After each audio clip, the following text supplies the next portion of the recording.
राज्यसभा में 128 मतों के साथ आखिरकार वक्फ संशोधन बिल को मंजूरी मिल गई है।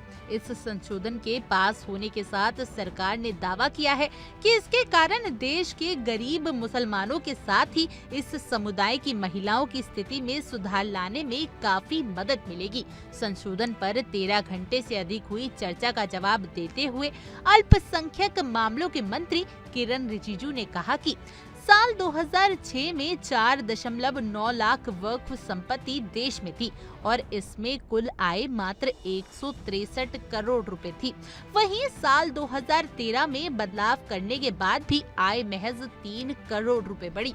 उन्होंने कहा कि आज देश में कुल 8.72 लाख वक्फ संपत्ति है। रिजिजू ने मुसलमानों को आश्वासन दिलाया कि इस संशोधन के जरिए वक्फ मामलों में मुसलमानों के अलावा किसी अन्य वर्ग का हस्तक्षेप नहीं होगा और इसके बारे में जो भी अफवाहें फैलाई जा रही हैं वे निराधार हैं। उन्होंने कहा कि सरकार ने जेपीसी की रिपोर्ट के अनुसार संशोधन में कई बदलाव किए हैं। इनमें जिला अधिकारी से ऊपर के रैंक का कोई अधिकारी वक्फ घोषित की गई सरकारी जमीन की जांच करने का सुझाव शामिल है। हालांकि संसद में संशोधन के दौरान कई सदस्यों ने कहा कि देश में काफी सारे गरीब मुसलमान हैं। इस पर तंज कसते हुए किरण रिजिजू ने कहा कि देश में अधिकतर समय किसका शासन रहा ये सभी को मालूम है और उन्होंने मुसलमानों की गरीबी दूर करने के लिए कुछ नहीं किया। उन्होंने कहा कि यदि पिछली सरकारों ने इस काम को किया होता तो आज नरेंद्र मोदी सरकार को ये सब उपाय करने की जरूरत न होती।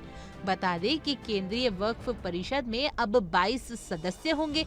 इसमें 4 गैर मुस्लिम सदस्य होंगे, 3 सांसद सदस्य होंगे, 10 सदस्य मुस्लिम समुदाय के होंगे। सुप्रीम कोर्ट और हाई कोर्ट के 2 पूर्व जज, 1 वकील, भारत सरकार के अतिरिक्त सचिव और संयुक्त सचिव भी शामिल होंगे। किरण रिजिजू ने आगे कहा कि इसमें मुस्लिम समुदाय के जो 10 सदस्य होंगे उनमें 2 महिलाओं का होना अनिवार्य है। इसके साथ ही नए बिल के अनुसार अब राज्य वक्फ बोर्ड में 11 सदस्य होंगे। इनमें 3 गैर मुस्लिम सदस्य होंगे जिनमें से 1 पदेन सदस्य होगा। बोर्ड में 1 अध्यक्ष होगा, 1 सांसद, 1 विधायक, 4 मुस्लिम समुदाय के सदस्य, पेशेवर अनुभव वाले 2 सदस्य, बार काउंसिल का सदस्य और राज्य सरकार का संयुक्त सचिव शामिल होगा। इसके साथ ही मुस्लिम समुदाय के 4 सदस्यों में से 2 महिलाओं का होना अनिवार्य होगा। इसके अलावा वक्फ संशोधन के अनुसार वक्फ न्यायाधीशकरण को मजबूत किया जाएगा। एक व्यवस्थित चयन प्रक्रिया होगी और सक्षम विवाद निस्तारण प्रक्रिया के लिए इसका निर्धारित कार्यकाल होगा। संशोधन के प्रावधानों के अनुसार न्यायाधीशकरण के निर्णयों को दीवानी वाद के जरिए चुनौती दी जा सकेगी। जानकारी देते चले कि नए प्रावधानों के अनुसार वक्फ संस्थानों की ओर से वक्फ बोर्ड को दिए जाने वाला अनिवार्य योगदान 7% से घटकर अब 5% कर दिया गया है।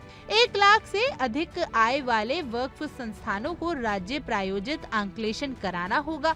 संशोधन में एक केंद्रीयकृत पोर्टल का प्रावधान किया गया है जिससे वक्फ प्रबंधन को दक्षतापूर्वक और पारदर्शिता से संचालन में मदद मिलेगी। इसमें ये भी प्रावधान किया गया है कि अब कम से कम 5 वर्ष तक का इस्लाम को मानने वाला मुस्लिम ही अपनी संपत्ति को वक्फ करा पाएगा।